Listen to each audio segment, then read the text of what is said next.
रानो चिड़िया अपने बच्चों के साथ अपने घर में बैठी हुई थी। मम्मा, पापा कब आएंगे? मुझे बहुत भूख लगी हुई है। मेरे पेट में चूहे दौड़ रहे हैं। बेटा, बाहर बारिश हो रही है। आपके पापा ज़रूर किसी पेड़ के नीचे बैठ गए होंगे। बाबा चिड़िया अपने बच्चों के लिए खाना लेने के लिए जा रहा था। इस मुश्किल हालात में पापा चिड़िया उड़ते हुए एक केले के पेड़ के नीचे पहुंच जाता है। उस पेड़ से कुछ केले तोड़कर वापस उड़ता है। वो डस्ट कौवे अपने घर में बैठे हुए पापा चिड़िया को देख लेते हैं। कालू जी, वो देखो, चिड़िया का पति फल लेकर जा रहा है। वो फल छीन लो। ठीक है, मैं जाता हूँ। अगर उसने ना दिया तुम डंडा लेकर आ जाना। कालू कौवा घर से निकलता है। रुको, ये फल मुझे दे दो। नहीं, ये फल मेरे बच्चों के लिए है। मैं तुम्हें किसी कीमत पर नहीं दूंगा।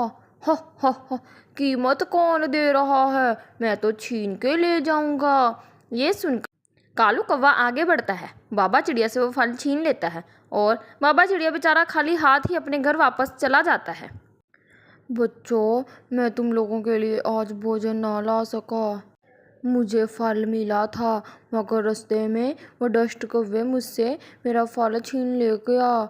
एक तो इन कौवों ने हमारा जीना हराम करके रखा है। कभी किसी बात पर लड़ाई तो कभी किसी बात पर लड़ाई।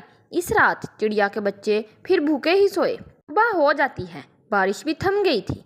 मम्मा चिड़िया और पापा चिड़िया अपने बच्चों को घर छोड़कर दाना लेने के लिए चले जाते हैं। थोड़ी देर बाद कोको की नानी उनके पास आ जाती है। वो भी घर से थोड़ी ही दूर थी कि गोरी कौवी पीछे से आकर उसकी टोकरी छीनकर ले जाती है। दिखाओ तो सही, इस टोकरी में है क्या?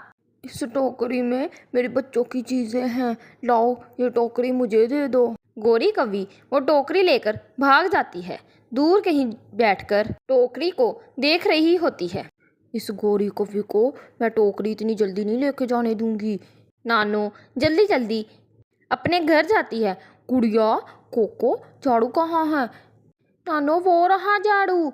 नानो, गुड़िया मेरे साथ आओ, आज उस कौवी को सबक सिखाना है। फिर नाना और गुड़िया उस कौवी के पास जाते हैं। नानो पीछे से जाकर एक जोर से झाड़ू लगाती है। हाय, मेरी पूंछ गई, मेरी पूंछ। फिर नानो अच्छे से उस गोरी कौवी की पिटाई करती है। छोड़ दो मुझे, छोड़ दो, मारोगी या मुझे छोड़ दो। मैं फिर ऐसा कभी नहीं करूँगी। गुड़िया की नानी मार कर उस गोरी कौवी को उल्लू बना देती है।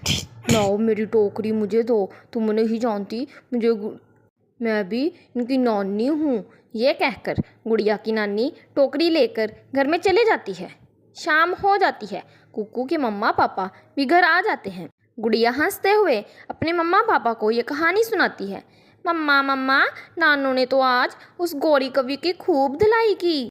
बेटा, जब बुराई हद से बढ़ जाए तो उसे रोकना पड़ता है।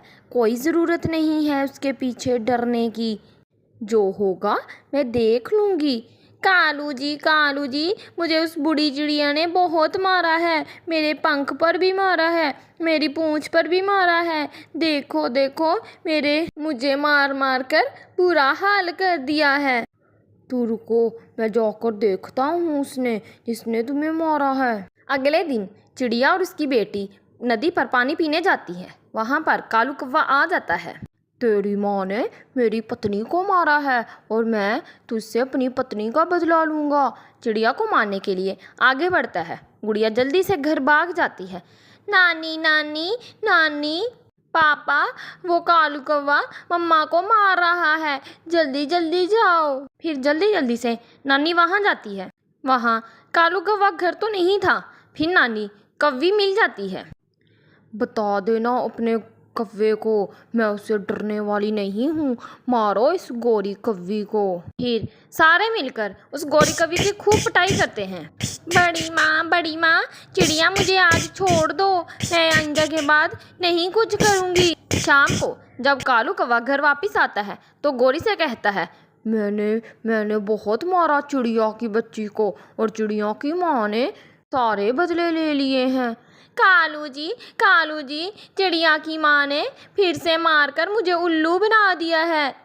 जब तक चिड़िया की माँ जिंदा है कभी भी चिड़िया से पंगा नहीं लेंगे।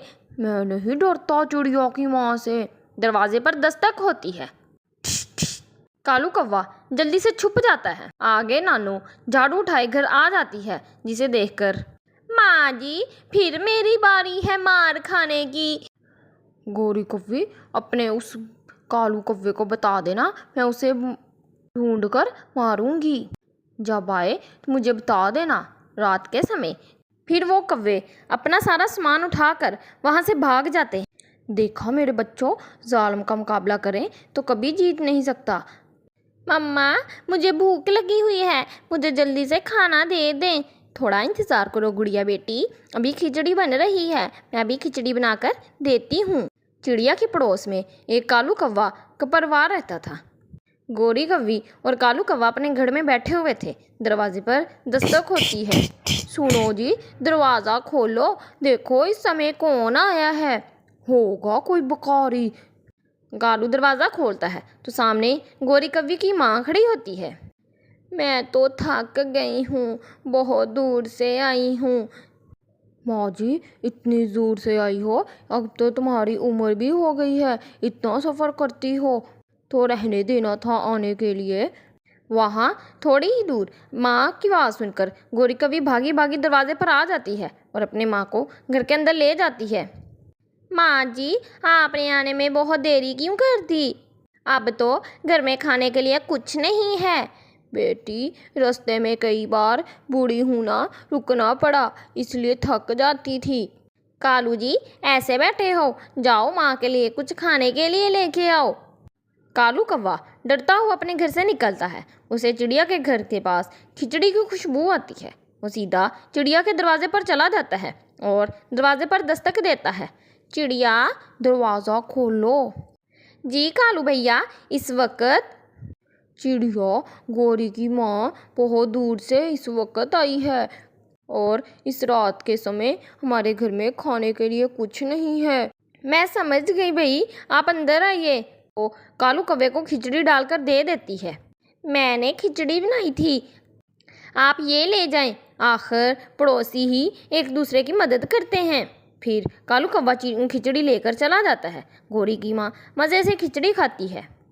गोरी बेटा, तुम्हारी पड़ोसन के हाथ में तो बहुत स्वाद है, जादू है, उसके हाथ की खिचड़ी ऐसे पहली बार खाई है, बार बार खाने को दिल कर रहा है।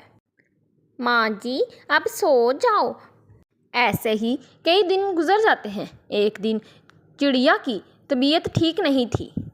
मम्मा चिड़िया को बहुत तेज़ बुखार हो जाता है। मम्मा चिड़िया अपनी बेटी गुड़िया से कहती है, गुड़िया बेटी पड़ोसन आंटी से कहो कि वो रोटी बना दे, मैंने आटा गूंद दिया है। मम्मा मैं बना लेती हूँ।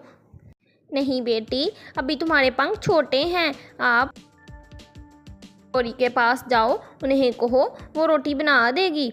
गुड़िया पड़ोसन कौवी के पास जाती है। आंटी गोरी, मम्मा ने भेजा है, मम्मा को तेज़ बुखार है, आप हमारे घर आकर हमें रोटी बना दें।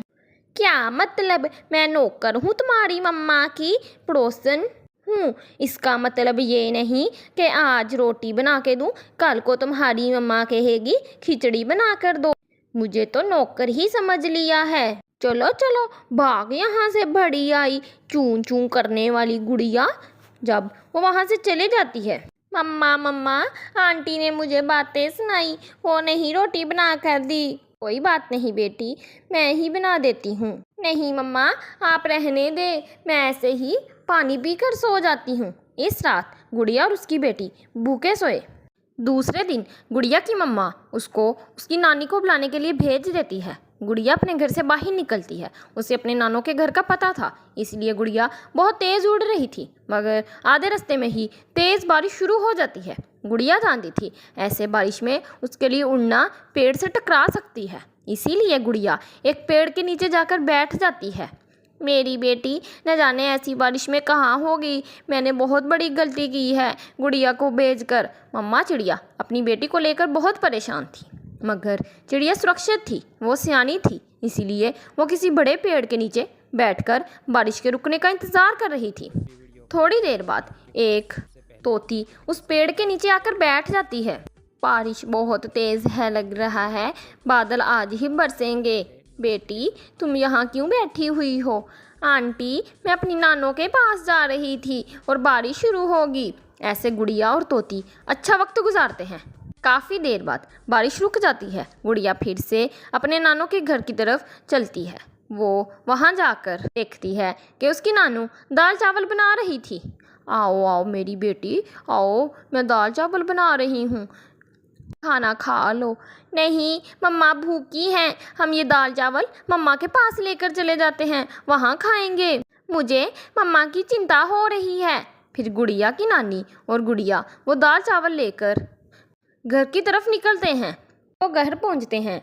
गुड़िया बेटी, जब बारिश शुरू हुई मैं बहुत डर गई थी। मम्मा, मैं एक पेड़ के नीचे बैठ गई थी, वहाँ एक तोती आंटी भी आ गई थी। हम दोनों ने बैठकर बारिश के रुकने का इंतज़ार किया। फिर मम्मा, गुड़िया और नानो मिलकर चावल खाते हैं। गौरी के दरवाजे पर दस्तक होती है। जाओ कालू जी, देखो कौन आया है। जब कालू दरवाज़ा खोलता है तो सामने गौरी की माँ खड़ी थी। मेरा तो घोंसला ही टूट गया तेज़ बारिश से। गौरी बेटी, मुझे बहुत भूख लगी है, घर में नहीं है तो पड़ोसन चिड़िया से ला दो। वो अपनी माँ की तरफ देखे जा रही थी। वो सोच रही थी आज अपनी माँ को खाने के लिए क्या दे, क्योंकि आज तो चिड़िया भी उसकी मदद नहीं करने वाली। फिर गौरी को अपने उस किए का बहुत पछतावा होता है कि कल उसने उसकी मदद की होती तो आज चिड़िया भी उसकी मदद करती। फिर वो शर्मिंदा होकर अपनी माँ को भूखे पेट सुला देती है।